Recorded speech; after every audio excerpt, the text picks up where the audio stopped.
시청자 여러분 안녕하십니까? 헬로티비 뉴스입니다. 첫 소식입니다. 최근 베트남에서 온 결혼 이주 여성이 남편에게 무차별적으로 폭행을 당한 영상이 퍼지면서 공분을 샀죠. 결국 폭행 사건은 개인의 가정사를 넘어 외교적인 문제로 번지면서 정부에서 사과하는 일까지 벌어졌는데요. 언어 장벽과 문화 차이 때문에 피해를 입어도 말하지 못하는 이주 여성들의 현실을 고정민 기자가 취재했습니다. 전남 고흥에서 한국 생활을 시작한 중국 이주 여성 A씨. 지난해 1월 별거 중이던 한국인 남편에게 망치로 맞아 크게 다쳤습니다. 성관계를 거절했다는 게 이유입니다. 지난 6일 영암에선 베트남 이주 여성이 한국인 남편에게 폭행당하는 영상이 공개돼 전국이 발칵 뒤집혔습니다. 말이 잘 통하지 않아 감정이 쌓였다는 겁니다. 언어가 다 다르니까 생각하는 것도 다르다니까 그것 때문에 감정이 쌓인 건 있는데 다른 남자들도 마찬가지일 것 같은데. 지난해 국가인권위원회가 조사한 결혼 이주 여성의 체류 실태를 보면 이주 여성 10명 가운데 4명꼴로 가정폭력을 경험한 것으로 나타났습니다. 심한 욕설을 퍼붓는 행위가 81%로 가장 많았고 성행위를 강요받는 성적 학대도 68%에 달했습니다. 하지만 가정폭력을 당한 이주 여성 가운데 주변에 도움을 구한 여성은 30%에 그쳤습니다. 신원보증 문제로 배우자에게 종속돼 신고에 소극적일 수밖에 없는 겁니다. 현재 전남에 살고 있는 결혼 이주 여성은 4만 5천여 명. 그러나 가정폭력 신고는 한 해 평균 50여 건에 그칠 만큼 실제로 신고에 적극적이지 못한 게 현실입니다. 때문에 일선 현장에선 언어와 더불어 인식 개선을 위한 교육이 필요하다는 목소리가 높지만 그동안 제대로 된 실태조사 한 번 없었습니다. 이제 이분들은 가장 필요한 게 이제 언어적인 어려움이 있지 않습니까? 가장 실질적인 부분 한글 교육하고 이제 가정 문제 관련된 이제 상담을 주로 이야기를 하셔요. 처우 개선이라든지 관련 인식 개선 부분들을 많이 이야기를 해요. 이제 그런 어려움들이 이제 있다 보니까 이제 지도적으로 좀 개선이 돼야 될 부분들이 뭐냐면 일단 저희들 실태 조사 같은 걸 한 번씩 해봤으면 좋겠어요. 욕설과 폭행, 심지어 성적 학대까지 자행될 만큼 인권 사각지대에 놓인 결혼 이주 여성. 최근 불거진 영암 사례를 계기로 조만간 목포에 상담소가 들어설 예정이지만 가정폭력을 강하게 처벌할 수 있도록 관련법부터 손봐야 한다는 지적이 일고 있습니다. 헬로티비 뉴스 고정민입니다. 앞서 보신 베트남 이주 여성 폭행 사건 이후 비슷한 피해자들에 대한 관심도 커지고 있습니다. 실제로 가정 안에서 폭행을 당한 이주 여성들은 전문기관을 통해 쉼터로 옮겨지는데요. 그런데 이곳에서도 머물 수 있는 기간이 정해져 있어 별거나 이혼을 원하는 여성들의 자립을 돕는 데 한계가 많았습니다. 서경 기자가 취재했습니다. 베트남 이주 여성처럼 가정폭력 피해를 당한 여성들은 어떻게 보호되고 있을까? 가정폭력 피해 사실이 확인되면 경찰 조사와 함께 다문화 가족지원센터 차원의 상담이 이뤄집니다. 상담 결과 여성이 남편과의 분리 생활을 원한다면 즉시 쉼터로 옮겨집니다. 하지만 쉼터에 있는 기간에도 피해 여성들의 두려움은 지속됩니다. 이주 여성들이 보호받고 있는 쉼터는 전국에 200여 곳. 하지만 언제든 폭행 가해자인 남편이 찾아와 보복할까 두려워 심리적으로 불안정한 상태입니다. 실제로 전국의 모든 쉼터가 비공개 시설로 운영되는 이유기도 합니다. 가해자 입장에서는 굉장히 집요하고 집착이 강한 사람들이 있거든요. 사이트에서 공유하고 막 쉼터 막 그렇게 안 좋게 생각하는 그런 사람들이 있는데 10년도 사실은 이런 애로사항이 있어요. 이 쉼터에는 피해를 당한 이주 여성들이 모여 공동생활을 하게 되는데 아이와 함께 지낼 수 있도록 개인 방이 마련돼 있습니다. 하지만 이곳에서 지낼 수 있는 시간은 법적으로 2년 정도입니다. 별거나 이혼을 원할 경우 이 기간 안에 한국어를 습득하고 경제활동을 위한 준비를 마쳐야 성공적으로 자립할 수 있습니다.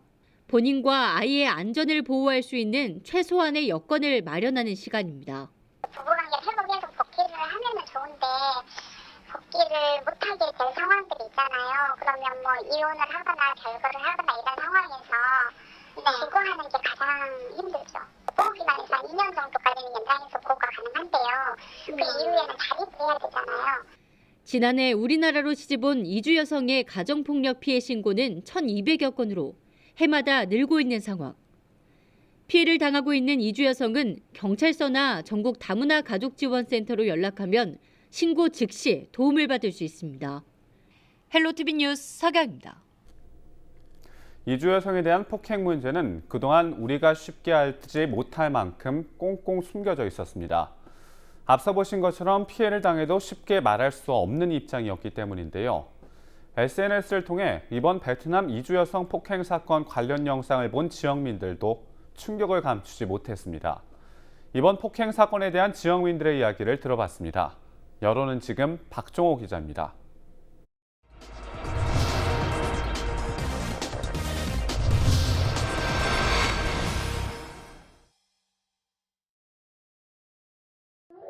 최근 SNS를 통해 확산된 베트남 이주 여성 폭행 영상을 두고 국민들은 분노와 안타까움을 표출했습니다.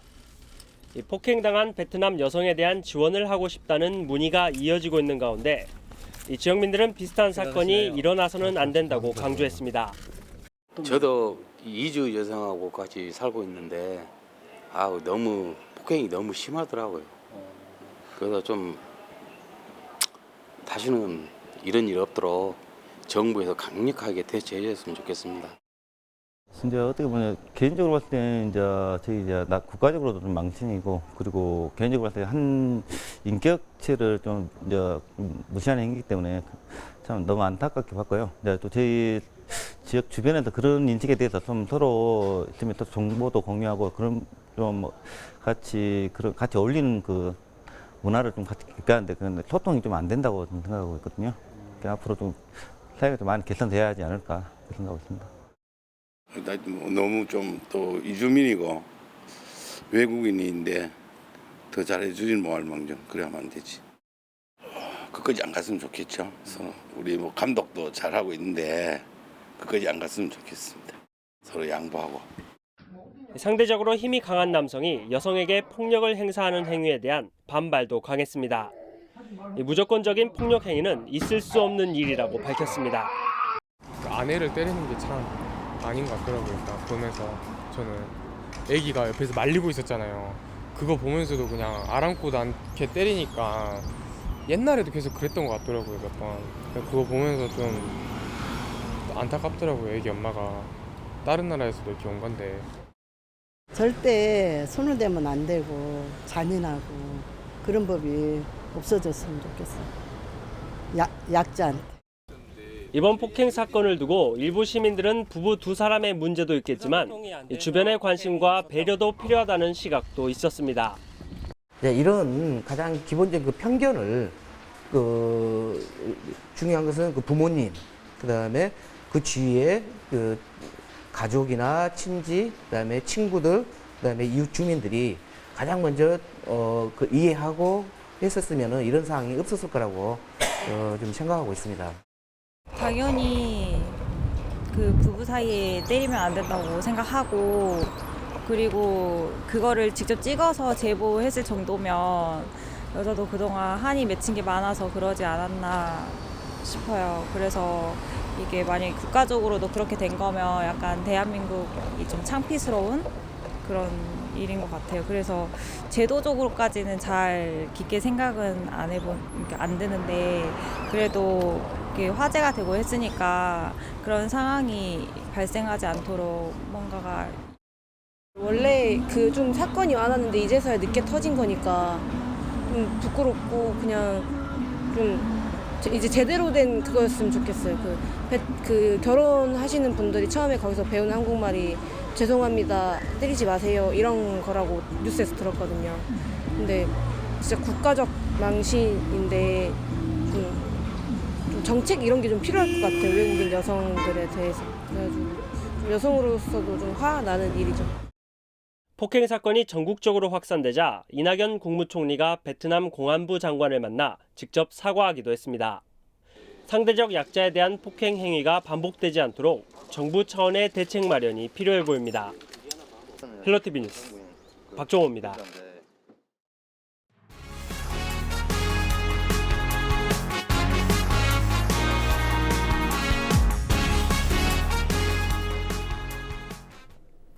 정부의 신재생 에너지 정책에 따라 태양광과 풍력을 이용한 발전 시설이 들어서고 있습니다.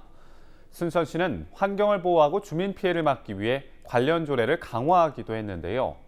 그런데 일부 업체가 조례 변경 전에 개발을 신청한 것으로 확인돼 결과에 관심이 모아지고 있습니다. 성정환 기자가 보도합니다. 순천시는 지난 5월 풍력발전시설 조례를 강화했습니다. 풍력발전시설 피해가 우려된다는 주민 반발이 잇따르자 주택과 발전시설 거리를 2km로 늘렸습니다. 이에 따라 사실상 순천에는 풍력발전시설이 들어설 수 없게 됐습니다. 그런데 조례 효력이 발생하는 7월 이전에 업체 4곳이 개발 허가를 신청한 것으로 확인돼 결과에 관심이 모아지고 있습니다. 이 가운데 승주읍에 신청한 업체는 자격을 갖추지 못해 최종 반려 처리됐습니다. 남은 업체는 나간과 월등, 주암에 시설을 조성한다는 계획인데 현재 서류 검토가 진행 중입니다. 추가 신청 3개 업체 서류 검토 중이며 9월 중이면 윤곽이 나오지 않을까 예상합니다. 그리고 주민 생활이나 환경 훼손에 미치는 영향은 없는지 면밀히 검토할 것입니다. 업체 3곳의 발전 규모는 80메가와트 정도로 전국 최대 풍력 발전 단지인 영광군의 절반 수준입니다. 업체가 관련 서류를 갖추더라도 도시경관 심사 등을 거쳐야 하고 마지막으로 시장 결정도 남아 있습니다. 개발하겠다는 업체와 피해가 우려된다는 주민 간 입장 차이가 팽팽한 가운데 어떤 결과가 나올지 관심이 쏠리고 있습니다. 헬로티비 뉴스 성정환입니다. 여수시의회 민덕희 의원의 성추행 가해자 옹호 사건에 대한 징계 처분이 아직도 제자리 걸음입니다. 사건이 불거진 지 4달이 다 되도록 당 차원의 징계 결정이 나오지 않은 상태인데요. 이런 상황을 두고 지역 여성단체에서는 민주당이 민의원을 옹호하고 있다며 비판의 목소리를 높이고 있습니다. 서경 기자가 취재했습니다. 13년 전 민덕희 여수시 의원이 몸담고 있던 사회복지시설에서 발생한 성추행 사건. 시설의 원장이 여성 사회복지사를 성추행한 사건이었는데 당시 시설의 사무국장을 맡고 있던 민덕희 의원이 가해자인 원장 편에 서서 피해자를 협박했다는 사실이 알려져 논란이 확산됐습니다. 더불어민주당은 사건 이후 4달이 다 되도록 공식 입장을 내놓지 않고 있습니다. 민주당 전남도당 내 독립기구인 윤리심판위원회에서 의원 징계 여부를 결정하는데 여전히 심사 중이기 때문입니다. 이르면 이달 중순쯤 전남도당 차원의 징계 여부가 결정되는데 이때 결정된 징계는 민주당 중앙당 윤리심판위원회를 한 번 더 거쳐야 최종 징계가 확정될 것으로 보입니다. 시민단체에서 말씀하시는 것처럼 의도적으로 미룬다. 의도적으로 미룬 게 아니라 소문이 안 돼서 말 그대로 그걸 보이는 대로 보셔야지 소문이 안 돼서 회의가 밀쳐진 거지. 여수 지역 여성단체는 더불어민주당 전남도당 당사합 시위를 이어가고 있습니다. 전남도당에서는 민덕희 의원을 옹호하지 않는다는 입장이지만 여성단체가 보는 시각은 좀 다르기 때문입니다. 여성단체는 민 의원이 전남도당 공천심사를 받기 전부터 성추행 옹호 사건을 제보했는데 제보 내용은 묵살된 채 공천이 이루어졌다는 입장입니다. 때문에 이번에도 민주당이 민 의원 편에 서서 경징계를 내리지 않을까 우려하고 있습니다. 저희가 작년에 선거 때 그 도당 위원장한테 또 사무처에도 공식 공문을 보내서 이런 사람을 공천을 주면 안 된다 하고 저희가 공식적으로 어필을 했기 때문에 도당 입장에서도 일말의 책임이 있기 때문에 책임 있는 행동을 해줘야 된다. 저희는 그렇게 생각하고 있죠. 이런 상황에서 여수시의회는 의회 차원에서 민덕희 의원 제명 결정을 할 수 없다고 못 박았습니다. 민 의원이 의원직을 맡기 전 사건이기 때문에 의회가 제명 여부를 판단할 수 없다는 입장인 겁니다. 여성단체는 더불어민주당 중앙당사합 시위와 민주당 탈당 운동을 전개하겠다는 입장인 가운데 민덕희 의원 처분 결과에 이목이 집중되고 있습니다. 헬로티비 뉴스 서경입니다. 장흥군이 금품과 향응수수, 공금 횡령과 음주운전 등 7가지 부정부패에 대해 엄정 대응하기로 했습니다. 특히 위반한 공무원은 한 번만 적발돼도 징계를 받을 수 있는 원스트라이크 아웃제를 적용하기로 했는데요. 자세한 내용 송효창 기자가 취재했습니다. 지난달 29일 장흥군청 앞에서 1인 시위에 나선 여성 한 명. 다름 아닌 군청 공무원입니다. 6급 팀장인 A씨가 7월 1일자로 진행되는 전보 발령에 문제가 있다며 1인 시위에 나선 것입니다. 이에 대해 장흥군은 A씨를 무보직 대기 발령 조치했습니다. A씨가 사전에 인사정보를 입수해 전보 발령에 대해 불만을 품고 1인 시위를 한 것은 인사정보 사전 유출은 물론 공무원 품위 손상에 해당한다고 본 것입니다. A씨에게 사전에 인사정보를 준 총무과장도 대기 발령 조치했습니다. 인사위원회가 열리기 전 A씨에게 인사 내용을 알렸고 인사권자인 군수를 만나보라는 충고까지 한 것으로 드러났기 때문입니다. 장흥군은 앞으로 인사정보 유출을 포함한 7가지 부정부패에 대해 엄정 대응하기로 했습니다. 정종순 장흥군수는 최근 간부회의에서 청렴과 친절을 강화하고 조직의 안정성 확보를 위해 7대 부정부패에 대한 대응 방침을 밝혔습니다. 앞서 정 군수는 민선 7개를 시작하면서 금품과 향응수수, 공급횡령과 유용배임, 음주운전과 성범죄 등 4대 부정부패 척결 의지를 밝힌 바 있습니다. 이번에 불친절과 내부정보 유출, 선거운동 개입을 비위 대상에 추가했습니다. 우리 공무원들의 마음 자세부터 그리고 이것을 완전히 우리 공무원들의 마음속에서는 배제를 하고 바른 길로 정도로 일을 하자는 데 뜻이 있는 것입니다. 7대 척결 대상을 민선 7기 2000년도부터 정해서 군수부터 실천해 나갈 계획입니다. 특히 7대 부정부패를 위반한 공무원은 한 번만 적발돼도 징계를 받을 수 있는 원스트라이크 아웃제를 적용할 방침입니다. 최근 인사 문제로 내용을 겪고 있는 장흥군. 이번 7대 부정부패 대응을 통해 조직의 안정성을 찾을 수 있을지 관심이 모아지고 있습니다. 헬로티비 뉴스 송윤창입니다.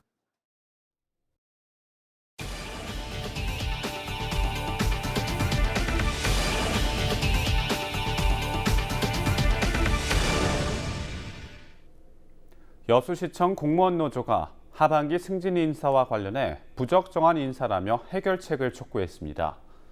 여수시청 공무원 노동조합은 능력 있는 직원 발탁이라는 명분으로 주요 부서장이나 국장 추천을 받는 인사 방식은 경력이 짧은 직원의 초고속 승진으로 이어져 조직의 위화감을 조성하고 있다고 밝혔습니다.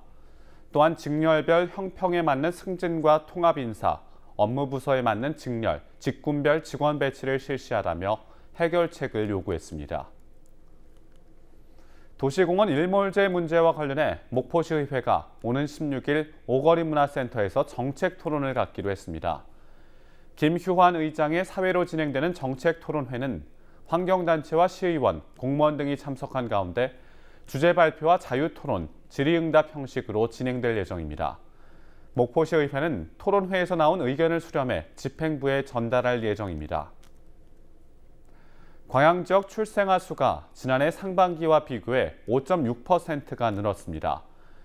광양시는 신생아 양육비 최대 2천만 원 지원, 산모 산후도우미 이용료 90% 지원 성과로 출생아 수가 5.6% 증가했다고 밝혔습니다.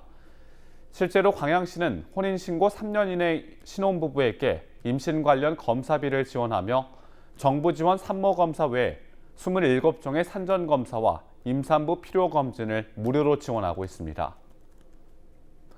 버섯 농가에 우량종균을 공급할 버섯종균배양센터가 해남에 들어섰습니다.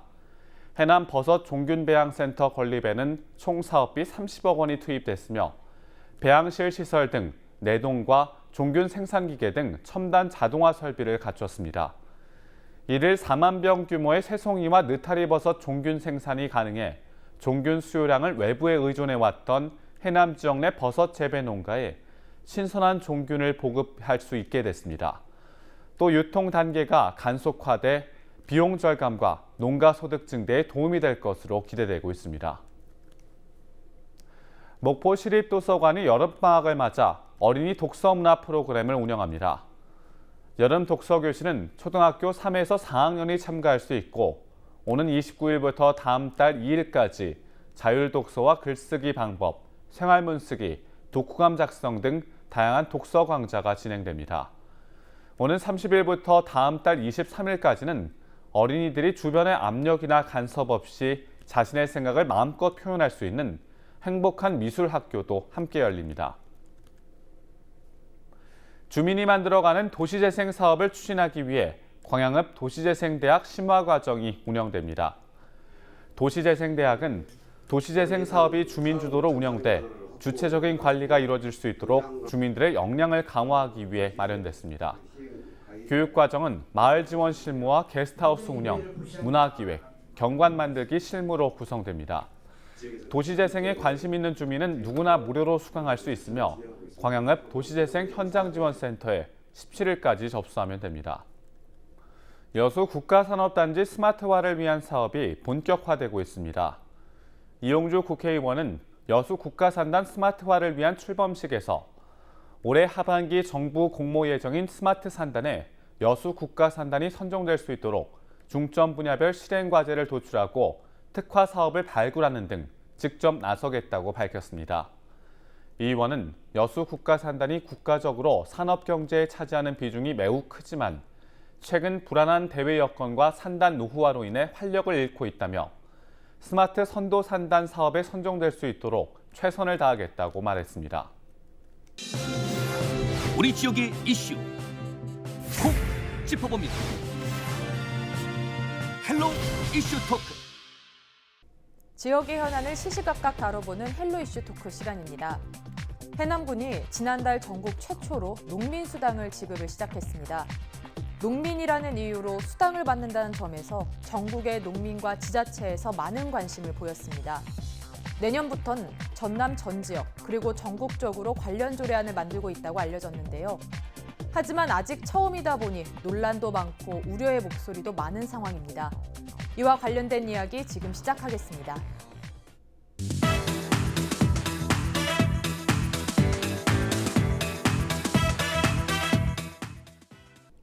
네, 해남군이 지난달 전국 최초로 농민수당 지급을 시작했습니다. 이 농민수당에 대해서 자세히 이야기해 주시죠. 네, 전국 최초로 시행하는 사업이기 때문에 많은 관심이 있으라고 생각이 듭니다. 농민수당은 6.13 지방선거에서 구문수 후보자, 군의원 후보자들이 대체적으로 이렇게 공약으로 많이 내세웠던 사항들인데요. 작년 7월 7대 군정이 들어서면서부터 농민수당 지원제도에 대한 도입 방안에 대해서 계획을 수립을 했어요. 그래가지고 주민들의 의견을 거치고 그리고 전문가들의 자문을 좀 받고 그리고 실무협의회를 통해서 농업수당을 어떻게 도입하고 앞으로 지급할 것인가 하는 결정을 했습니다. 이런 착실한 준비 과정을 거쳐서 작년 12월에 조례를 통과시켰죠.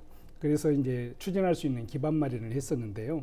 그동안 농민수당 조례 이후에 농민수당을 어떻게 지급할 것인가 이런 기틀을 마련하고 그 마련된 기틀을 가지고 관계기관과 협의를 또 거쳤고 이런 수당을 지급하고자 했을 경우에는 보건복지부하고 협의를 해야 됩니다. 근데 보건복지부에서도 이러한 부분의 어떤 수당의 성격보다는 농업정책의 성격으로 봐서 조건부로 이렇게 승인을 해줬어요. 그러다 보니까 정말 그 이후에 관계 공무회나 또 지방에서 준비하신 분들이 정말 숨가쁘게 준비를 해왔습니다. 그래서 이번 6월 말에 전국에 최초로 농민수당을 지급하게 됐는데요. 이러한 계획들이 과거에는 사실은 중앙정부로부터 이렇게 계획이 돼가지고 시달 형식으로 해서 이루어졌지만 이번 이런 내용들은 지역에서 농민이 중심이 되고 농업단체와 지역민들이 중심이 돼서 만들어가지고 시행에 들어갔기 때문에 어찌 보면 지방자치의 기본적인 본이 되지 않느냐 이렇게 보고 있어서 다른 내용보다도 더 큰 의미가 있다 이렇게 할 수 있겠습니다. 또 이 부분에 있어서 어떤 소득적인 측면보다는 농업으로서 공익적 가치가 있는데 중점을 뒀기 때문에 농민들께서도 공익적 어떤 가치를 기준을 받기 때문에 훨씬 더 자부심과 긍지가 있는 그런 부분이 될 걸로 이렇게 또 보고 있습니다. 해남군이 전체 농가 약 15,200 농업 경영체에 참여하는 이런 대상으로 해서 신청을 받았는데 신청은 13,688명이 신청을 했어요. 이 중에서 12,487명이 최종적으로 지급 대상자로 선정위원회에서 선정이 결정이 됐습니다. 상반기 30만 원, 하반기 30만 원에서 60만 원이 지역이 되는데 전액 해남사랑 그 카드 지역 화폐죠. 이걸로 해서 지급이 됩니다. 그래서 농민과 소상공인과 서로 상생하고 공생하는 이런 분위기가 있기 때문에 일석이조의 효과를 나타내라고 이렇게 보고 있습니다. 해남군이 전국에서 가장 최초로 농민수당 받아들였는데 지난 1년 동안 정말 피나는 노력이 있었다고 봐지고 농민들의 정말 마음을 헤아리는 그런 결론을 내려서 결실을 맺게 됐는데 지방정치에 그리고 지방자치의 어떤 패러다임을 바꾸는 전국적인 모범 사례로 이렇게 될 것이라고 기대를 하고 있습니다. 네, 농민수당은 이제 지방자치가 주도로 시행하고 또 지역민의 중심이 돼서 하는 지방적인 이제 전국적인 모범 사례가 될 것이라고 얘기해 주셨는데요. 예, 예. 네, 그렇다면 이제 해남을 시작으로 전남 또 전국적으로 이 농민수당이 확산되고 있지 않습니까? 네네. 어떻습니까? 지금 뭐 전국에서 지금 해남군이 최초로 조례를 작년 12월 말에 제정을 하고 지금 올 6월부터 이제 처음으로 지급을 하기 시작했는데요. 이 외에도 지금 전남 도 내의 여러 지자체 중에서도 뭐 화순 같은 경우도 지금 도입을 확정시켜서 뭐 금액이 더 많죠. 거기는 1개월에 10만 원 정도 해가지고 지금 하는 걸로 지금 결정이 났고요. 뭐 다른 시군 한평이라든지 그렇지만 전남도에서도 아직 뭐 영암 같은 경우에는 아직 좀 도입이 지지부진한 경우도 있고 비록 이것이 이제 전남에서의 문제만은 아니고 지금 뭐 전북이라든지 그 다음에 뭐 강원도, 경북 어찌 보면 그 각 도에서 그 농민들이 조금 많이 분포한 지역에 지금 기초 지방자치단체를 중심으로 해가지고 지금 추진이 되고 있습니다.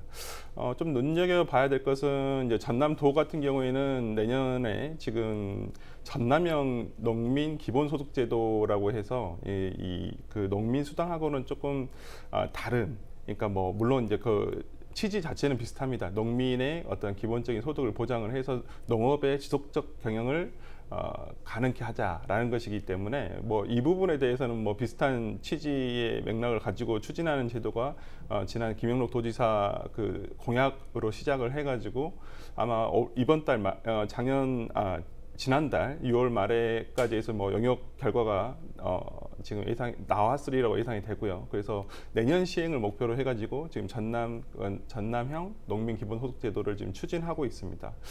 또 광역 시도급에서는 지금 현재 이제 전북이 지금 이 부분을 지금 농민수당이라는 이름으로 아마 그 광역 시도 단체 자체 중에서는 처음으로 아마 내년에 시행을 예정하고 있는 것 같습니다. 이 외에도 정말 지금 현재 뭐 경북 봉화군에서도 이것을 추진하고 있고 특히 이제 이 수당의 기본소득 제도에 해당하는 어떤 수당에 대한 개념들이 이제 뭐 가장 활발하게 일어나는 곳이 이제 경기도인데 경기도 지금 경기도지사인 이재명 도지사가 이제 과거 그 성남시장을 할 때 뭐 청년 수당이라든지 이런 수당 제도를 어떤 그 연령이라든지 계층에 따른 기본소득 제도를 그 시행을 해보면서 그 효과가 굉장히 있다는 것을 느꼈고 또 이것을 지금 현재 경기도지사가 되면서 경기도에도 이러한 기본소득을 보장해주는 어떤 수당에 대한 제도들을 지금 시행을 하고 있거나 지금 시행을 예정하고 있는 것들이 굉장히 많습니다.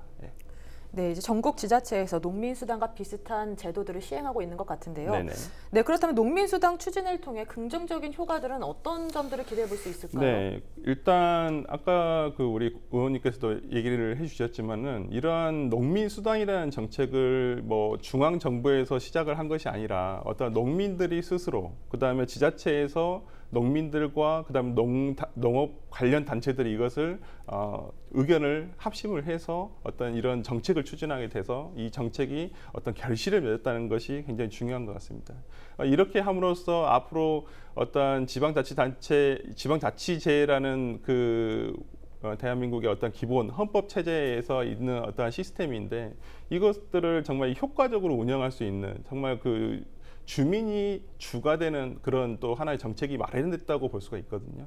그런 점에 상당히 중요한 이번에 농민수당으로 인해서 향후에 어떤 다른 정책을 주민들이 발휘할 수 있는 어떤 이런 좋은 그 모범 사례가 된 것 같고요. 그다음에 또 이 농민수당이란 것은 최종적으로는 저희가 이제 농민 기본소득제도로 가는 하나의 징검다리 역할을 하고 있다고 봐야 될 것 같거든요. 어떤 그 농민들이 왜 기본소득을 가져야 되고 그래야만 하는가에 대한 이유는 뭐 굉장히 많습니다. 뭐 농민들이 지금 우리가 농민수당의 취지 자체가 이제 뭐 농업 농촌의 공익적 기능 가치를 인정을 해줘서 거기에 대해서 사회가 보상을 해주는 것이거든요.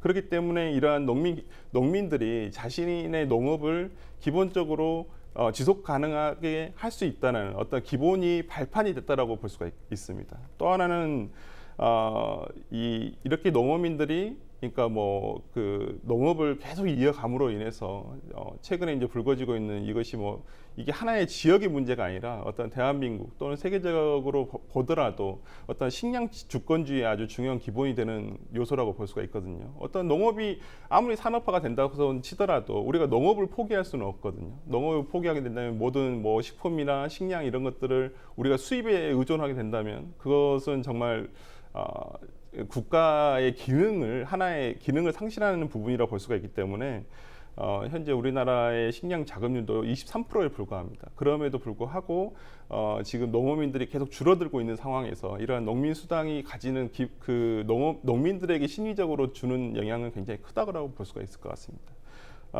또 한 가지는 농민수당은 또 아까 지금 해남에서 시행되다시피 해남 지금 뭐 이 농민수당이라는 자체가 해남사랑 상품권으로 지급이 되고 있지 않습니까? 이건 지역화폐인데 그 지역 내에서만 쓸 수가 있는 것이거든요. 어떤 지역에서 이러한 상품권 지역화폐를 발행을 함으로써 양적 완화를 통해서 어떤 그 지역 내에서 이러한 물류가 돈다거나 유통이 된다거나 소비가 이루어질 수 있도록 하는 것이 지역 경제의 선순환 효과를 나타낼 수 있는 아주 중요한 그 요소라고 볼 수가 있거든요. 그렇기 때문에 이 농민수당이 단지 그 농민들에 대한 뭐 어떠한 뭐 돈을 지급을 함으로써 뭐 그것을 효과를 보겠다라는 것이 그것으로 이렇게 국한돼서 보기는 좀 너무 작은 것에 불과할 것 같고 제가 봤을 때는 이것이 지역 경제라든지 더 넘어서는 이런 광역 단체라든지 국가 전체적으로 봤을 때도 상당히 그 중요한 제도이다라고 생각이 듭니다. 네. 단순히 지역 경제 활성화에만 국한되는 것보다 크게 보면 전국적으로도 좋은 효과가 있을 거라고 그렇습니다. 말씀해 주셨는데 네. 그렇다면 이제 농민수당 추진을 통해서 어떤 긍정적인 효과를 기대해 볼 수 있을까요? 아까 우리 변호사님께서 얘기하신 농민수당 전국 확산 몇 가지를 좀 첨언해서 말씀드리자면 농민이라는 이유만으로 해서 농민수당을 받는다. 이러다 보니까 농민도 관심이 많고 지자체도 관심이 많을 수밖에 없지 않습니까? 그래서 전국적으로 확산되고 있는 것은 아마 소개를 드렸기 때문에 제외하고요. 전라남도가 아까 용역을 마무리한 부분에 대해서 사실상 용역이 거의 마무리 단계에 왔습니다. 그래서 지난 2일 날 시장군수협의회에서 이 부분을 좀 공개를 했어요. 거기에서 전남형 농어민 공익수당이라는 이런 제목으로 해남군과 비교를 해서 그날 내년부터는 해남 22개 시군에서 전면적으로 좀 시행하겠다 하는 것으로 협의가 좀 된 걸로 아마 발표가 됐습니다. 그 내용도 보면은 1년에 한 60만 원 정도 지급하겠다. 그 다음에 여기에는 도비를 한 40% 정도 이렇게 또 재원 대책을 해주겠다. 이런 내용으로 해서 대체적으로 해남군에서 하고 있는 농민수당과 비슷한 사항이 있습니다만은 다만 농해 소득이 해남군의 경우에는 5천만 원 이상인데 전라남도의 기준은 직불금이라든가 이런 부분하고 동일하게 하기 위해서 3천만 원 정도로 이렇게 하한선을 정한 것 같아요. 이런 부분이 좀 다소 차이가 있습니다만은 거의 맥락은 비슷합니다. 아마 앞으로도 여기에다가 시군의 의견 여러 가지 조율을 거쳐서 또 보다 더 좋은 안이 나올 걸로 기대를 하고 있고요. 긍정적인 측면은 우선 농업을 어떤 생계수단을 좀 떠나서 이제 공익적 가치로 인정해 주고 있다는 것이죠. 국가 생명산업으로서 식량이 생명산업 아니겠습니까? 이걸로서 어떤 인정을 해주는 측면이 대단히 좀 뜻이 깊다 이렇게 할 수가 있겠고 또 이걸 함으로 인해서 또 인구 유입이라든가 청년층 또 일자리 창출 이것하고 또 연결이 좀 될 수 있는 것이 있고요. 또 해남군의 경우에 보면은 주민 스스로 이걸 어떤 지원 기준도 마련하고 지급 기준 내지는 선정 대상자 이런 것들을 마련했기 때문에 지방자치를 실현해 가는 데 있어서 지역 주민 스스로가 만들어가는 이런 어떤 자부심의 본이 되는 어떤 계기 마련이 됐다 이렇게 말씀드릴 수도 있겠습니다. 이번에 농민수당을 주려는 12,487명을 분석해 놓고 보니까 남성이 72.7%나 돼요. 그래서 이래서 우리 여성연맹에서 농민회에서 여성이나 청년들한테도 농민수당을 주라 이런 주장을 했구나. 대체적으로 남성 위주로 현재 집행이 된 걸로 나와 있고, 연령별로 보니까 65세 이상 고령이 58.2%나 됩니다. 그래서 실질적으로 농업을 하고 계신 분들이 정말 고령화에 진입해서 농업이 앞으로 고령 농업에 대한 많은 관심도 또 가져야 되겠다 이런 것이 분석이 됐고요. 그 다음에 1헥타 미만의 농가, 이 농가를 해놓고 보니까 53.4% 반절 이상이 1헥타 미만의 영세농이고 소농이었어요. 그래서 이번에 지원 금액은 적지만 이 고령농이나 영세농이나 소농들한테 경제적으로 소득 안정 측면에서도 긍정적인 효과가 있구나 이렇게 분석을 하고 있습니다. 네, 이제 농업을 공익적 가치로 인정해주는 부분에서 뜻이 있다고 얘기해 주셨는데요. 예. 네, 하지만 이제 막 생긴 제도라서 개선해야 할 부분도 많을 것 같은데 어떻습니까? 물론 처음 하는 사업이기 때문에 준비 과정에서 많은 시행에 착오도 있을 수 있고 또 많은 제한들이 들어올 수 있습니다. 여러 가지 측면에서 얘기가 있었죠. 농가로 할 것이냐, 농민으로 할 것이냐 하는 의견도 있었고, 업은 그러면 업에 종사하신 분들은 어떻게 할 것이냐, 소상공인과 형평성 유지를 하려면 어떻게 할 것이냐 이런 문제점들이 많이 얘기가 됐어요. 그러나 실무협의회에서 이런 부분들을 좀 단계적으로 이렇게 검토를 한 거죠. 우선 농민을 농가를 중심으로 해서 한번 시행을 해보고 시행 결과에 나온 결과를 보고 어떤 재원 대책이나 이런 걸 봐서 업에도 좀 하고 소상공인도 대책을 해보자 이런 측면에서 진행했던 말씀을 드리고, 또 지역 상품권으로 이걸 전환했던 것은 방금 말씀드린 소상공인들에 대한 어떤 활력을 좀 불어넣기 위해서 그 지역에서 상품권을 쓰고 그 지역에서 소화할 수 있는 이런 활력에 좀 기초가 되도록 하기 위해서 아마 지역 화폐를 또 마련한 것이고요. 그러나 이제 그 전라남도하고 농민단체하고 다소 이견 차이는 있습니다. 농민단체에서는 청년농이나 여자분들이나 고령농을 다 포함한 농민이라면 다 줘야 되지 않지 않느냐. 이건 보편적 복지 형태로 지급해야지 어떤 농가에만 주다 보니까 형평성이 좀 안 맞다. 그런데 전라남도에서는 이 부분에 대해서 2018년도 기준을 보니까 농가 경영처 수가 21만 9천 정도 돼요. 전라남도가. 그중에서 농가 수는 14만 5천 정도. 그리고 농민 수는 30만 6천 정도 되는데, 농업 경영체를 했을 때는 21만 9천 명한테 지급할 수가 있지만은 농민들한테 지급하려고 보니까 약 30만 6천 명을 지급하려고 보니까 9만 명 정도가 차이가 나는 거예요. 그래서 그거에 대한 재원 대책 이런 것을 전체적으로 봤을 때 농민으로 이렇게 전체로 벌리는 것은 좀 너무 많다. 뭐 이런 부분에 대한 좀 형평성에 대해서 좀 논의가 되고 있습니다. 네, 끝으로 이제 농민수당이 잘 지원되고 또 적용하기 위해서 앞으로 어떤 노력을 해야 하는 겁니까? 농민수당을 지급하려고 보니까요. 우선 주소지가 어디에 있냐 확인이 좀 필요하고, 또 농해소득이 5천만 원 이상이 돼야 되는데 어떻게 확인할 것이냐. 또 여러 장소, 예를 들어서 이 면과 이 면의 경계를 넘어서 이계면에서 중복 신청했는데 이런 부분도 또 확인해야 되고, 그래서 이런 부분에 대한 종합적인 전산 시스템이 좀 필요하다. 그래서 어떻게 하면은 이런 부분에 대해서 우리가 좀 잘 다듬어 갈 수 있을 것인가. 그렇지 않다 보면은 시행하는 과정에서 아마 많이 누락되고 또 그 시행하는 과정에서 또 안 줘야 될 분을 주다 보면은 형평성의 문제도 좀 나올 수 있으라 와서 이런 부분에 대한 기준이 좀 필요하고 시스템이 좀 필요하다 이렇게 말씀드릴 수가 있고요. 농업적 가치를 인정받았습니다. 공익적 가치로 인정받은 것이죠.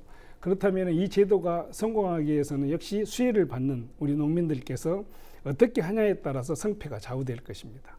그래서 정말 이것이 지역 소상공인을 위해서 활력 있게 화폐가 쓰여지고, 또 본인들이 기본적으로 지켜야 될 일이 있습니다.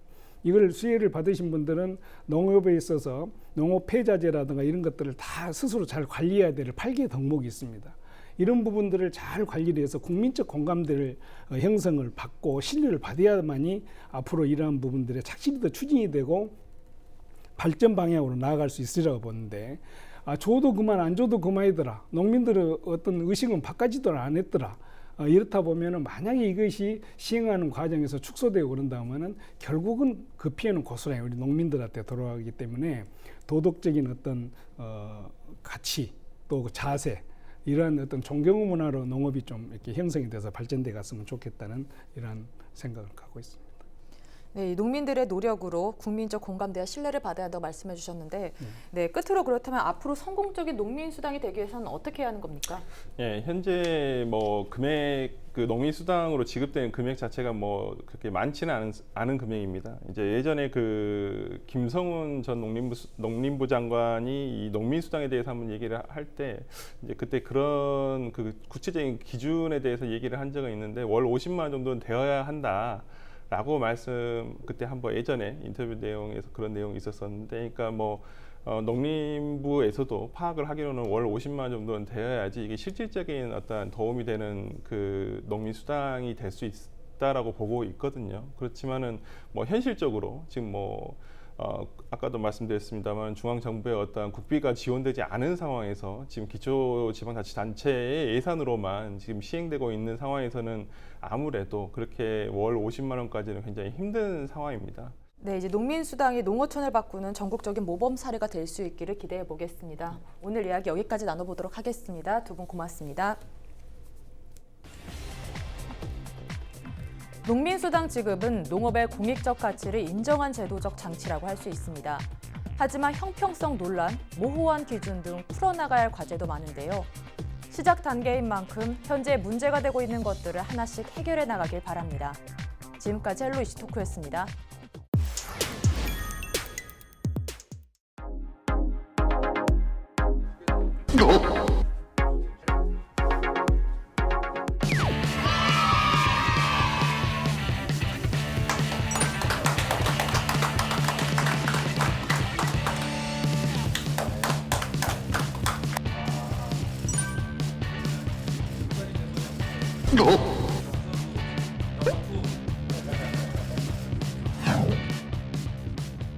대한민국의 역사를 써서 굉장히 영광스러운 대회였고요. 또 제가 축구를 하면서 또 제가 한층 발전할 수 있었던 대회가 아니었나.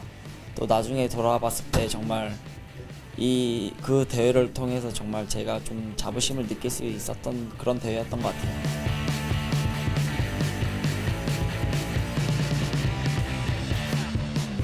뭐 저희가 일단 가장 좋았던 때는 뭐 당연히 한일전 때 저희가 이겼을 때가 가장 좋았던 것 같아요.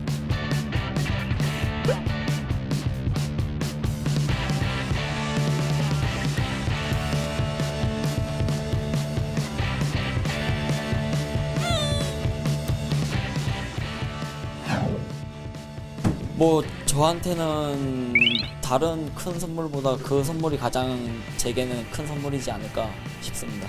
당연히 뭐 전 국민들과 뭐 모든 분들께서 저한테 이렇게 응원을 해주시고 많이 칭찬도 해주시고 그런 많이 격려도 받고 그랬지만 그래도 제가 2년간 함께 했고 제가 존경하는 분이시기도 하고 또 제가 가장 최측근으로서 그 팀의 주장을 맡고 있기 때문에 그렇게 감독님께서 저를 인정해 주시고 그렇게 인터뷰를 해주신 거에 대해서 너무 감사하게 생각을 하고 있습니다.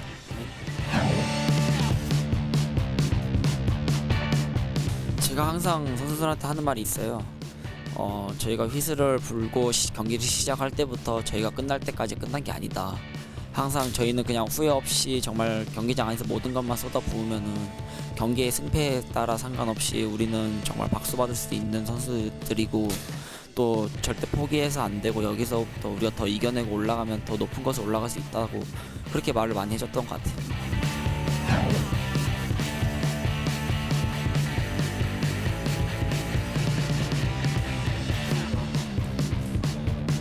우선 스타덤에 오르는 건 솔직히 잘 모르겠고요. 좀 아직까지 좀 많이 얼떨떨한데 너무 정말 좀 진짜 좀 너무 감사하게 생각을 하고 있는 것 같아요. 너무 감사합니다.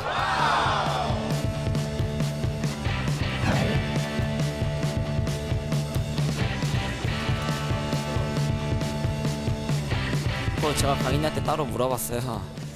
너 왜 형은 비정상인 만들었냐고. 그래서 형은 뭐 제 위로라고 말했는지 모르겠는데 그냥 저한테 세 번째라고 하더라고요.